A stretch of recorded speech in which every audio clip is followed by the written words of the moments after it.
welcome to the Peter H channel. Again, hopefully I've got a fabrication project, my first one with the DT125R.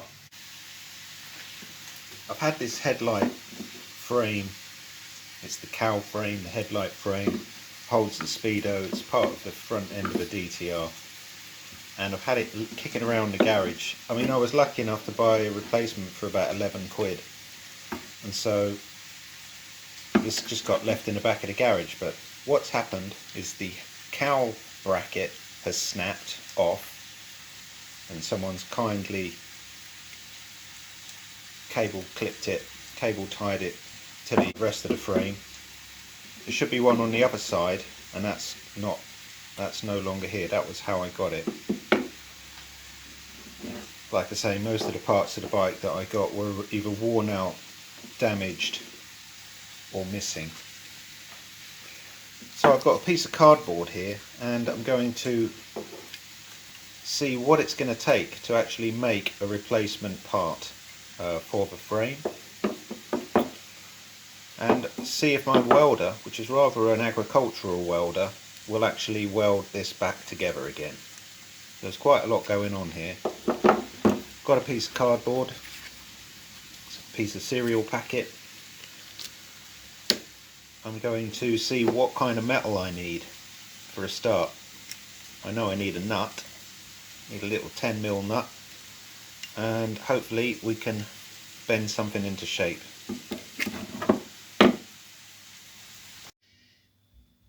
So rather than be a template, my cardboard became a little notepad, and I noted that it's 1.5mm thick steel. The nut is an M6.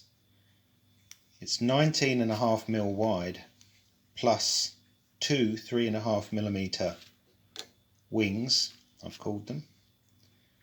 It's 19mm long where it's got the nut.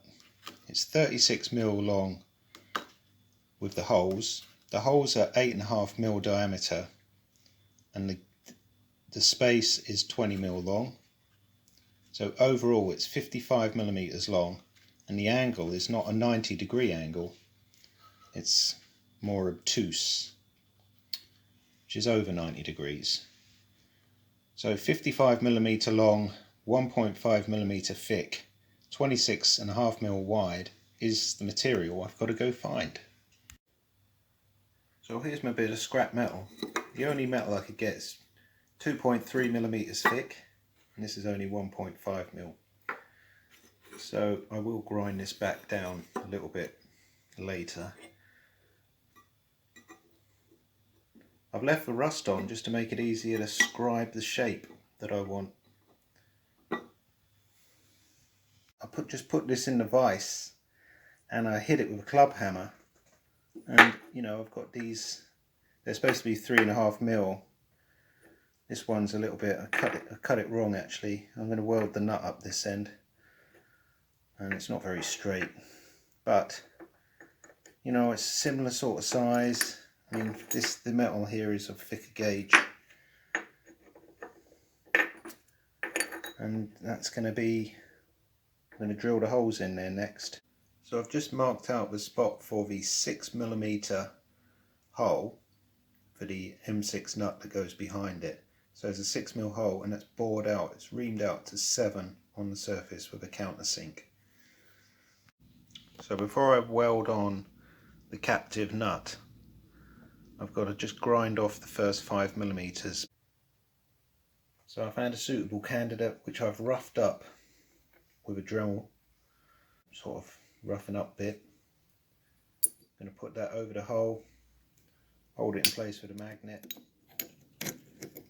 two-handed, put a couple of MIG spots in there to hold it in place. Probably a lot more heavily welded than the spot welds that came out of the factory, but I'm going to get the job done as long as I weld a captive nut in place.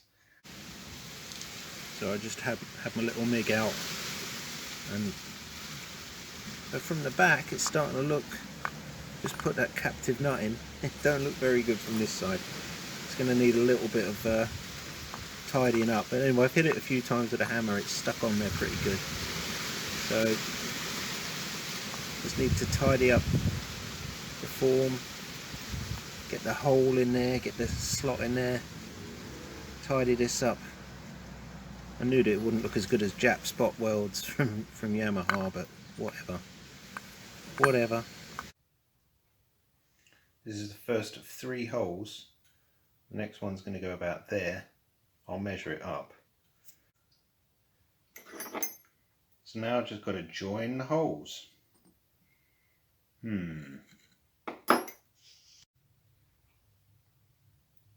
So a little bit of filing, and those profiles, they're near enough for me. It's not perfect. Now I've just got to put this bend in and there's a dome profile on the top. And at the moment mine doesn't have that top profile.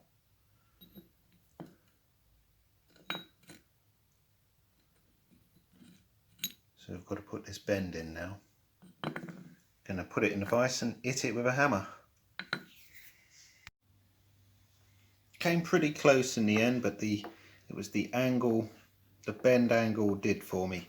Started to deform, the nut fell out, I had to re-weld it. And that's like some seriously untidy MIG compared to the beautiful spot weld from Yamaha. Oh dear. I've got to re-tap this. At least the nut is still in there. I mean, it might function, but it's going to need some fettling to be the right size in the end, I think. I mean, the hole it's an M6, but it's just going to be in the wrong place. But you know, it's there to be hit with a hammer.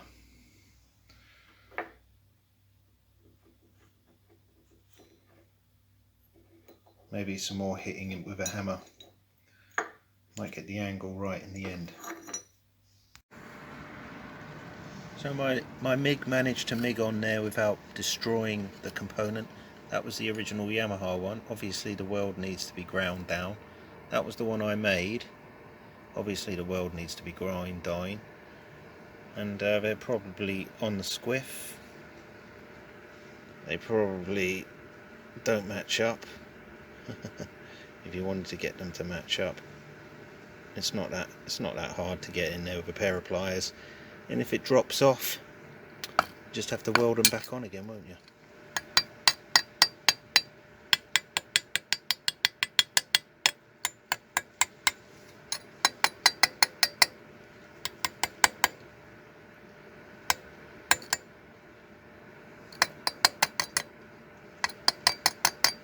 I think I'm pussying with that.